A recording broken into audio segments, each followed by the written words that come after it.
আসসালামু আলাইকুম। কুকিং হাউজে সবাইকে স্বাগত জানাচ্ছি আমার আজকের রেসিপি দেখার জন্য।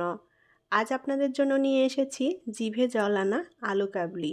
বিকেলের নাস্তায় চটপটা এবং মুখরোচক কিছু খেতে চাইলে এই আলু কাবলিটা ট্রাই করতে পারেন। এটা খেতে সবাই ভীষণ পছন্দ করবে আর তৈরি করাও ভীষণ সহজ। তাহলে চলুন রেসিপিটি দেখে নিই। আর এখনও যারা আমার চ্যানেলটি সাবস্ক্রাইব করেননি তারা প্লিজ আমার চ্যানেলটি সাবস্ক্রাইব করে নেবেন এবং পাশে থাকা ছোট্ট বেল আইকনটি প্রেস করে দিবেন। একটা মিক্সিং বোল নিয়ে নিয়েছি। এখন এর মধ্যে নিয়ে নেব হাফ কাপ পরিমাণ সেদ্ধ ছোলা। আমি ছোলাগুলো খুব ভালো মতো সেদ্ধ করে নিয়েছি আর এটা নরম করে সেদ্ধ করে নিতে হবে। ছোলাগুলো সারা রাত পানিতে ভিজিয়ে রেখে তারপরে ভালো মতো সেদ্ধ করে নিয়েছি। আর নিয়ে নেব হাফ কাপ পরিমাণ ডাবলি। ডাবলিটাও আমি সারা রাত পানিতে ভিজিয়ে রেখেছিলাম, তারপরে খুব ভালো মতো নরম করে সেদ্ধ করে নিয়েছি। এখন এর মধ্যে দিয়ে দেব 1/3 কাপ পরিমাণ কাঁচা ছোলা। এই কাঁচা ছোলাটা সারা রাত ভিজিয়ে রেখেছিলাম পানিতে, তবে এটা সেদ্ধ করিনি, কাঁচা অবস্থায় দিচ্ছি। কেউ যদি কাঁচা ছোলা না দিতে চান এটা বাদ দিতে পারেন, তবে কাঁচা ছোলা আলু কাবলির মধ্যে দিলে খেতে খুবই ভালো লাগে। আমি এখানে বড় সাইজের 2টা আলু সেদ্ধ করে তারপরে খোসাটা ছাড়িয়ে এভাবে টুকরো করে কেটে নিয়েছি।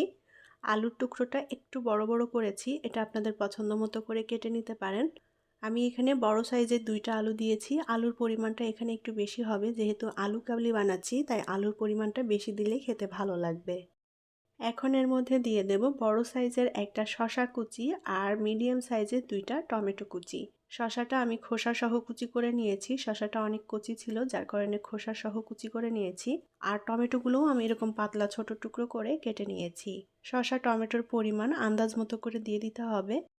এখন এর মধ্যে দিয়ে দেব পেঁয়াজ কুচি। আমি এখানে মিডিয়াম সাইজের 4টা পেঁয়াজ কুচি করে নিয়েছি।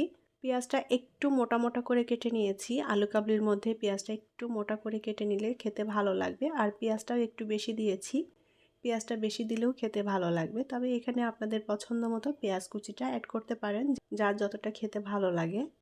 আমি আলু কাবলিটা একটু বেশি পরিমাণে বানাচ্ছি, সেই আন্দাজ মতো করেই সব উপকরণ দিয়ে দিয়েছি। আপনারা যতটুকু তৈরি করতে চান সে মতোই সব মশলা এবং অন্যান্য উপকরণগুলো অ্যাড করে দিবেন। এখন এর মধ্যে দিয়ে দেব ভাজা মশলা। আমি এখানে ধনিয়া, জিরা, শুকনো মরিচ, মৌরি একসাথে শুকনো খোলায় টেলে তারপরে গুঁড়া করে নিয়েছি, সেখান থেকে পরিমাণ মতো দিয়ে দিলাম। এখন দিয়ে দেব টালা শুকনো মরিচের গুঁড়া। শুকনো মরিচের গুঁড়াটা পরিমাণ মতো দিয়ে দেব। একটু ঝাল ঝাল হবে আলু কাবলিটা, সে আন্দাজ মতো করেই মরিচের পরিমাণটা অ্যাড করতে হবে। এখন এর মধ্যে দিয়ে দেব বিট লবণ। বিট লবণটা বাসায় তৈরি করে নিয়েছি, পরিমাণ মতো দিয়ে দেব।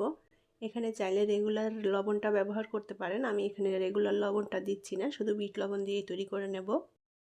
1 টেবিল চামচ পরিমাণ দিয়ে দেব কাঁচামরিচ কুচি।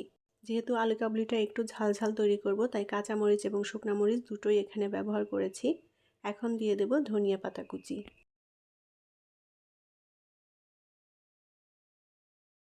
আমি এখানে আগে থেকেই তেঁতুলের টক তৈরি করে রেখেছি। এখন এর মধ্যে এই তেঁতুলের টকটা দিয়ে দেব। আর আলু কাবলিটা একটু টক টক হবে খেতে, সে আন্দাজেই তেঁতুলের টকটা দিয়ে দিলাম। 1 ফালি লেবু নিয়েছি, এখন এখান থেকে লেবুর রসটা দিয়ে দেব। আর লেবুর রস দিলে খুবই সুন্দর একটা ফ্লেভার আসবে, খেতেও ভালো লাগবে।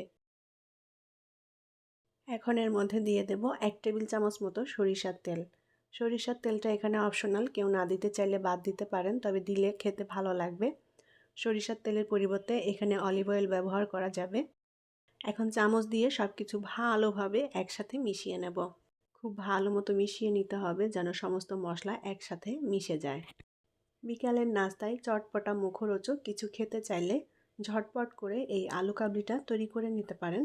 এটা খেতে অসম্ভব টেস্টি এবং মজার, আর তৈরি করাও একেবারে সহজ, কোনো প্রকার ঝামেলা ছাড়াই তৈরি করে নিতে পারবেন। সবাই ভীষণ পছন্দ করবে খেতে। খুব ভালোভাবে নেড়ে মিশিয়ে নিতে হবে সব কিছু একসাথে।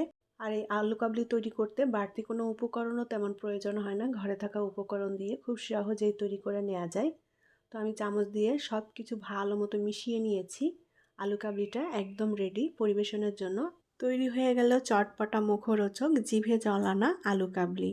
এই আলু কাবলিটা খেতে এতটাই টেস্টি যে একবার খেলে বারবার খেতে ইচ্ছা করবে। দেখেই হয়তো বুঝতে পারছেন কতটা লোভনীয় হয়েছে আলু কাবলিটা। এখন এটা পরিবেশন করব। আলু কাবলিটা পরিবেশনের সময় আমি এর উপর দিয়ে আরও কিছুটা টালা শুকনো মরিচের গুঁড়া ছিটিয়ে দিচ্ছি, এতে করে খেতে ভালো লাগবে। তো আশা করি আমার আজকের এই আলু কাবলির রেসিপি আপনাদের কাছে ভালো লেগেছে। বাসায় অবশ্যই একবার ট্রাই করে দেখবেন। আর আমার রেসিপিটি যদি আপনাদের কাছে ভালো লেগে থাকে তাহলে প্লিজ ভিডিওটি শেয়ার করবেন। আর এরকমই সব মজার মজার এবং নিত্য নতুন রেসিপি পেতে চ্যানেলটি সাবস্ক্রাইব করার অনুরোধ রইল। পরবর্তী রেসিপি দেখার আমন্ত্রণ জানিয়ে আজকের মতো বিদায় নিচ্ছি। সবাই অনেক অনেক ভালো থাকবেন। আল্লাহ হাফেজ।